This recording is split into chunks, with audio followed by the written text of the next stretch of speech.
तो हेलो दोस्तों, स्वागत है आप सभी का एडवाराम। मेरा नाम मोहित गोस्वामी भैया। आज अपन यूनिट 1 के 6th लेक्चर में आ चुके हैं, जहाँ पे अच्छा खासा अपन कंटेंट कवर कर चुके हैं पिछले लेक्चर में।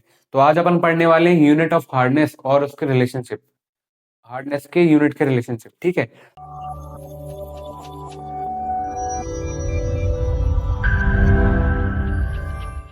सबसे पहले तो अपन देखेंगे यार हार्डनेस के यूनिट क्या होते हैं, मतलब अपन किस वे में हार्डनेस को किस यूनिट से अपन डिनोट करते हैं। जैसे कि अपन बाइक चलाते हैं ना यार, तो उसकी स्पीड अपन देखते हैं कि यार कितनी है किलोमीटर पर आवर में। ऐसी यूनिट ऑफ हार्डनेस होती है, मतलब हार्डनेस को किस यूनिट से अपन मेजर कर सकते हैं। ठीक है, तो सबसे पहले एक छोटी सी यार पार्ट्स पर मिलियन, ये तो अपन 12th केमिस्ट्री से 11th से पढ़ते आ रहे हैं। मतलब कि अपन देखो, सबसे पहले तो मैंने आपको यार 5th लेक्चर में बताया था कैल्शियम कार्बोनेट की इक्विवेलेंट अपन हार्डनेस कैलकुलेट करते हैं। ठीक है, तो अब 1 मिलियन पार्ट्स ऑफ वाटर में कितना CaCO3 डिजोल्व है। मतलब 1 मिलियन पार्ट्स, 1 मिलियन क्या होता है भाई अपना 1 मिलियन। 1 मिलियन क्या होता है, इसको अपन ऐसे लिख सकते हैं ना, 1 मिलियन को 10 की पावर 6। तो 1 मिलियन पार्ट्स में मान लो ये अपना भाई ग्लास है, ग्लास में 1 मिलियन पार्ट्स ऑफ वाटर है, मतलब 10 की पावर 6 पार्ट्स ऑफ वाटर है। इसमें कितना अपना CaCO3 डिजोल्व है, तो ये अपने को ppm में बताता है। मतलब 1 मिलियन पार्ट्स में, मतलब 10 की पावर 6 पार्ट में, मतलब 1 मिलियन पार्ट में। ठीक है, 1 मिलियन पार्ट में कितना अपने CaCO3 मतलब कैल्शियम कार्बोनेट डिजोल्व है, तो वो अपने को क्या बताता है भाई, पार्ट्स पर मिलियन वाली यूनिट। देखो वाटर की अपनी 4 यूनिट होती है। सबसे पहली यूनिट अपन देख रहे हैं पार्ट्स पर मिलियन, मतलब ppm। मतलब 1 मिलियन पार्ट्स में अपने कितना CaCO3 डिसॉल्व है, तो वो अपन को बताता है पार्ट्स पर मिलियन। ठीक है, दूसरी यूनिट क्या है अपनी, मिलीग्राम पर लीटर। मतलब 1 लीटर वाटर में कितना मिलीग्राम CaCO3 डिसॉल्व है। 1 लीटर वाटर में कितना मिलीग्राम, लीटर और मिलीग्राम का कनेक्शन चल रहा है ना यहाँ पे। तो 1 लीटर वाटर वाटर में कितना मिलीग्राम ऑफ CaCO3 अपना डिसॉल्व है, mg ऑफ CaCO3। ठीक है, तो यार कुछ ऐसा इसमें रॉकेट साइंस नहीं है, बड़ा इजी है यार। के मिलीग्राम पर लीटर, इसको mg पर लीटर से डिनोट करते हैं, ppm को ppm से करते हैं, 10 की पावर 6 में कितना अपना डिसॉल्व होता है CaCO3। ठीक है, तो अपना ये क्या है, 1 लीटर वाटर में कितना मिलीग्राम ऑफ CaCO3 प्रेजेंट है, तो ये अपनी क्या होती है, मिलीग्राम पर लीटर। तो अभी तक आपने वाटर की 2 यूनिट पढ़ ली है यार। एक भाई कचड़ा क्यों कर दिया आपने, लो रफ कर देता हूँ। ठीक है, तो ये आप नोट्स में एक बार लिख लेना, समझ आ जाएगा आपको। देखो ये आप क्या हुई आपकी, एक 2 यूनिट अभी आपने पढ़ ली है, ppm और 1 मिलीग्राम पर लीटर। अब यार देखो कभी कभार क्या होता है, कभी कभार क्या यार मेरे साथ हुआ था यार, मैम ने मुझसे पूछा था इन दोनों के बीच का रिलेशनशिप। अब 1 ppm और 1 मिलीग्राम पर लीटर के इन दोनों के बीच का रिलेशनशिप क्या होता है यूनिट के बीच का रिलेशनशिप क्या होता है। ठीक है, तो अपन देखो कि अपन देखो, बड़े इजी तरीके से समझाता हूँ इन दोनों के बीच का रिलेशनशिप। रिलेशनशिप यार ये तो आपको बड़े अच्छे से समझ आ जाना चाहिए।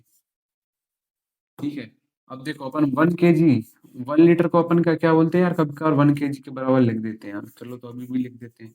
अब देखो 1 लीटर को अपन ने 1 kg के बराबर लिख दिया। अब अपन देखो 1 kg को क्या लिख सकते हैं यार, 1000 ग्राम।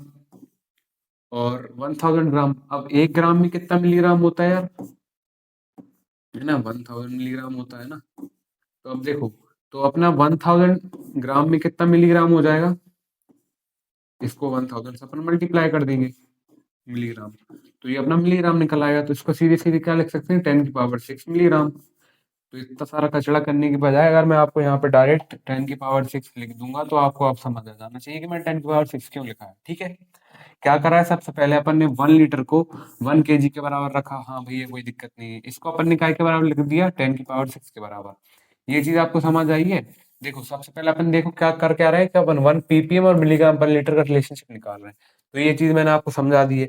अब अपन आगे वाली स्लाइड में देखो इनकी रिलेशनशिप क्या होता है, इन दोनों के बीच का रिलेशनशिप विथ ppm। मतलब मिलीग्राम पर लीटर का रिलेशनशिप क्या होता है ppm के साथ। ठीक है, अज्यूमिंग, अज्यूमिंग मतलब मानने में क्या जाता है, अज्यूमिंग मास पर वॉल्यूम। सबसे पहले आप ये लाइन लिखोगे, उसके बाद जो मैंने आपको पिछले लेक्चर में मतलब बताया कि 1 लीटर को 1 kg के बराबर रख के 10 की पावर 6 mg रख दोगे यार, कर दोगे कोई दिक्कत नहीं। अब मैंने क्या बताया था आपको, पीपीएम में, पीपीएम की डेफिनेशन क्या थी कि 1 मिलियन पार्ट्स ऑफ वाटर में कितना CaCO3 डिसॉल्व है, तो वो अपन को बताता है पीपीएम। वही अपन देखें कि एक 10 की पावर 6 mg ऑफ वाटर में कितना मिलीग्राम अपना CaCO3 डिसॉल्व है, ये चीज वो बता रहा है। अगर यहीं पे अपन में 10 की पावर 6 की जगह लीटर या मिलीलीटर में बात कर रहा होता, यहाँ अपनी पीपिंग की बात चल रही होती, बट यहाँ क्या लिखा है mg। तो मतलब 1 milligram CaCO3 10⁶ milligram of water में डिसॉल्व है। अब मिलीग्राम को अपन क्या लिख सकते हैं भाई, 1 milligram of CaCO3 present in 10⁶ part of water. तो ये क्या हो रहा है, देखो सेम सेम चीजें चल रही हैं। अज्यूमिंग, सबसे पहले लाइन लिखेंगे, अज्यूमिंग यूनिट डेंसिटी कितनी है, मास पर वॉल्यूम, MIV। अपन ने 1 लीटर को लिख दिया 1 kg के बराबर। 1 kg से 10⁶ mg कैसे आया, ये भी मैंने आपको बता दिया है। अब देखो 1 mg of CaCO3 present in 10⁶ mg of water. 10⁶ milligram of water में अपना 1 mg CaCO3 प्रेजेंट है। वही अपन 10⁶ mg की जगह यार अपन 10⁶ पार्ट्स ऑफ वाटर भी तो लिख सकते हैं ना। तो 10⁶ mg की जगह 10⁶ पार्ट्स ऑफ वाटर में 1 mg ऑफ CaCO3 प्रेजेंट है। अब देखो ये डेफिनेशन अपनी कौन सी बन गई है, कि मतलब कितना अपना CaCO3 प्रेजेंट है एक पार्ट ऑफ वाटर में, 10⁶ पार्ट ऑफ वाटर में। और 10⁶ पार्ट, ये 10⁶ का क्या बोलते हैं यार अपन, 1 मिलियन। मतलब 1 मिलियन पार्ट ऑफ वाटर में 1 मिलीग्राम ऑफ CaCO3 प्रेजेंट है। तो ये काय की डेफिनेशन है, पीपीएम की। तो ये क्या है अपना 1 mg, तो 1 मिलीग्राम पर लीटर अपना क्या हो गया, 1 ppm के बराबर हो गया है। आया यार समझ, आपको आया होगा यार, कंफ्यूजिंग सी चीज है बट देखो, अगर समझ भी नहीं आ रहा ना यार, आपको एग्जाम में देखने क्वेश्चन मिल जाता है। सबसे पहले अपन क्या करेंगे, AUD, assuming unit density mass by volume. अब 1 लीटर को 1 kg के बराबर रखने के बाद 10⁶ mg कहाँ से आया यार, ये भी आपको बता दिया है। अब 1 mg यार देखो 10⁶ mg आपको दिख रहा है, 1 mg लिखेंगे, 1 mg of CaCO3 in 10⁶ mg of water, लिख दिया भैया। 1 mg की जगह ये भी सब सही सेम चलेगा, present in 10⁶ mg of water की जगह लिख देंगे 10⁶ पार्ट्स ऑफ वाटर, हाँ भैया लिख दिया। अब इसको अपन डिनोट करके दिखा देंगे कि अपना जो 1 mg पर लीटर है वो 1 ppm के बराबर है। अब देखो यहाँ से अपन ने क्या सीखा यार, कि अपना जो 1 ppm है वो 1 मिलीग्राम पर लीटर के बराबर है। तो यार अपन को 2 यूनिट क्यों पढ़ाई भी है, अब उसमें मैं कुछ नहीं कर सकता, सुनो। ठीक है, तो 1 मिलीग्राम पर लीटर अपना 1 ppm के बराबर है, ये क्यों मिटा दिया, ठीक है।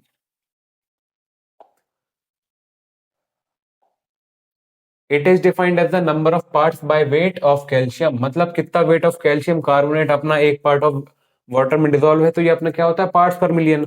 और ये बताता है it is defined as the number of milligram of CaCO3 present in 1 litre of water.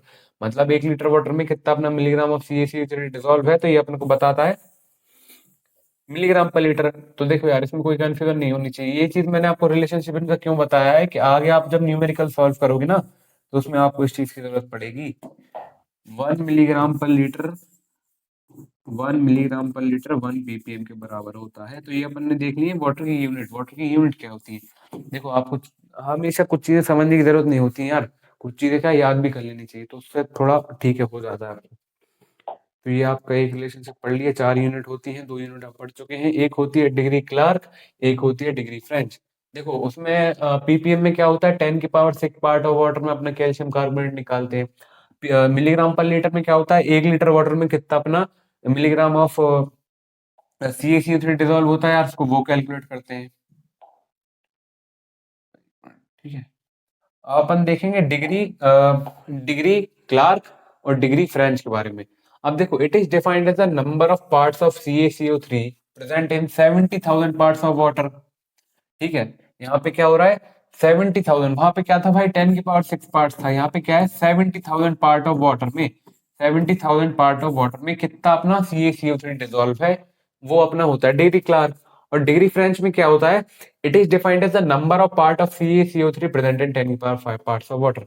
यार अब ये चीज समझाने की आपको जरूरत है नहीं है यार, 10⁵ पार्ट्स ऑफ वाटर में अपना कितना, 10⁵ पार्ट्स ऑफ वाटर, अरे 10⁵ पार्ट्स ऑफ वाटर में अपना कितना CaCO3 डिसॉल्व है, तो वो अपनी कौन सी यूनिट बताती है, डिग्री फ्रेंच। पहली यूनिट क्या थी, पीपीएम। पीपीएम का फुल फॉर्म क्या होता है यार, पार्ट्स पर मिलियन। मतलब 1 मिलियन पार्ट्स में कितना अपना CaCO3 डिसॉल्व है, वो अपन को बताता है पीपीएम। मिलीग्राम पर लीटर, 1 लीटर वाटर में कितना मिलीग्राम, देखो उसी के यूनिट में उसका डेफिनेशन छुपी हुई है, मिलीग्राम पर लीटर। मतलब 1 लीटर वाटर में कितना मिलीग्राम ऑफ CaCO3 डिसॉल्व है, वो अपना होता है मिलीग्राम पर लीटर। अपन ने क्या देख लिया, डिग्री क्लार्क। डिग्री क्लार्क इसको मैं कैसे याद करवाऊं यार आपको, एफ, एफ से क्या होता है डिग्री फ्रेंच को अपन कैसे डिनोट करते हैं, डिग्री एफ से, है ना। अब एफ मतलब क्या होता है, 5। एफ का मतलब क्या होता है, 5। मैथ में पढ़े होगे ना, 1 2 3 4 5। तो 10 की पावर 5 पार्ट्स अगर वाटर की बात हो रही है, या डिग्री फ्रेंच आपको ये दिख रहा है, इसका मतलब क्या है, it is defined as the number of parts of CaCO3, मतलब कितना CaCO3 डिजोल्व है 10 की पावर 5 पार्ट ऑफ वाटर में, ठीक है। वहीं अपन अब देखो बचा क्या था, 10 की पावर 6 पार्ट वाला ppm, 1 लीटर वाटर वाला मिलीग्राम पर लीटर। एफ से 5 वाला 10 की पावर 5 पार्ट्स का डिग्री फ्रेंच हो गया। बचा क्या, डिग्री क्लार्क। तो उसको तो आप याद कर लो यार, 70,000 पार्ट्स ऑफ वाटर में कितना अपना CaCO3 डिजोल्व है, वो अपन को बताता है डिग्री क्लार्क। अब देखो आपको उनका बीच का रिलेशनशिप भी पढ़ लिया कि यार मिलीग्राम पर लीटर 1 ppm के बराबर होता है। अब उन सारी यूनिट्स के बीच का रिलेशनशिप देख लो एक बार।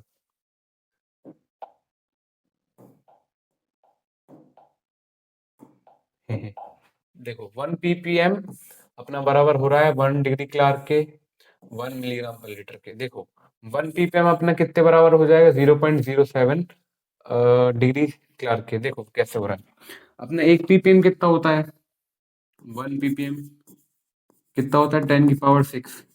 और 1 क्लार्क, डिग्री क्लार्क, डिग्री, अरे लगना, डिग्री क्लार्क कितना होता है, 70,000 पार्ट ऑफ वाटर के, 70,000, ठीक है यार। तो अब 1 ppm अपन को निकालना है, मतलब 1 ppm निकालना है, तो एक डिग्री क्लार्क कितना होता है, 70,000 के बराबर। और 1 ppm क्या होता है, 10 की पावर 6 के बराबर। तो इसको 10 की पावर 6 से डिवाइड कर सकते हैं भैया, हाँ कर सकते हैं। तो ये देखो 10 की पावर 6 से अपन डिवाइड करेंगे, यहाँ कितने जीरो है, 4। तो 4 से 4 जीरो कट जाएंगे, अब बचा कितना, 2 जीरो। तो ये कितना हो जाएगा, 0.07। तो ये रिलेशनशिप यहाँ पे दिख रहा है ना यार आपको, कि 1 ppm कितने बराबर है, 0.07 डिग्री क्लार्क के। 1 ppm कितने बराबर है, 0.1 डिग्री फ़ारेनहाइट के, ए सॉरी फ्रेंच के। ठीक है यार, अब ये भी आपको बताऊं क्या, 10 की पावर 6 था यहाँ पे, 10 की पावर 6 था। और यहाँ ये कितना है, 10 की पावर 5 है। ये ppm है, ये अपना क्या है, f मतलब 5 मतलब डिग्री फ्रेंच है। तो यहाँ पे अपन को 1 ppm निकालना है, तो वो कैसे निकलेगा, 10 की पावर 5 को डिवाइड कर देंगे 10 की पावर 6 से। तो 10 की पावर 5 से 6 से जाएगा, तो यहाँ क्या बचेगा, 1/10। तो ये कितना हो जाएगा, 0.1, ठीक है। तो 1 ppm कितने बराबर होता है अपना, 0.1 डिग्री एफ के। और अपना 1 ppm ये आपने पिछले वाले रिलेशनशिप में समझ लिया था, मिलीग्राम पर लीटर के। ठीक है ना यार, सब इजी इजी है, आपको समझ आ जाएगा। एफ से 5 तो 10 की पावर 5 पार्ट्स की बात हुई। डिग्री क्लार्क में 70,000 है, डिग्री पीपीएम में पार्ट्स पर मिलियन मतलब 10 की पावर 6। और अ, ये तो क्यों मत कर, है ना। और अपना क्या बचा, मिलीग्राम पर लीटर। मिलीग्राम पर लीटर में मतलब 1 लीटर वाटर में कितना CaCO3 डिजोल्व है। हमेशा बात हो रही है CaCO3 कितना डिजोल्व है, बट उसकी क्वांटिटी चेंज हो रही है। 70,000 ये सब मतलब समझ आ गई आपको यूनिट। ठीक है, कहाँ हूँ, तो भाई उम्मीद है आपको आज का लेक्चर पसंद आया होगा। कमेंट में जरूर से बताइएगा भाई, नोट्स अच्छे से बनाइएगा। Thank you so much for watching, bye. तो चलिए दोस्तों, आशा करता हूं ये लेक्चर्स आपको काफी अच्छे लग रहे होंगे। ये बैच आपका एब्सोल्युटली फ्री है, तो इसकी लिंक जो है आपको डिस्क्रिप्शन में मिल जाएगी। कंप्लीट प्लीज जाके वहां से आप अच्छे से पढ़िए। और आपके सेमेस्टर में कुछ और भी सब्जेक्ट्स हैं, जैसे कि M2 हो गया, M1 हो गया, इन सबके लिंक भी आपको डिस्क्रिप्शन में मिल जाएगी। हालांकि ये पेड बैचेस हैं, लेकिन डेमो लेक्चर्स आप पहले देखिए, जो कि आपको डिस्क्रिप्शन में प्लेलिस्ट मिल जाएगी।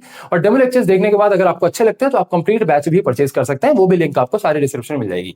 या फिर आप advara.in पर जाइए, वहां अपनी यूनिवर्सिटी सेलेक्ट करिए और अपने ब्रांच को सेलेक्ट करिए, और अपने ब्रांच के हिसाब से सेमेस्टर के हिसाब से अपने सब्जेक्ट्स को पढ़िए। वहां पर सारे आपके सब्जेक्ट्स आ जाएंगे, वहां पर भी आप पढ़ सकते हैं। चलिए भैया, मिलते हैं आपकी किसी और वीडियो के अंदर। तब तक के लिए अपना ध्यान रखिए। आपका बहुत बहुत धन्यवाद।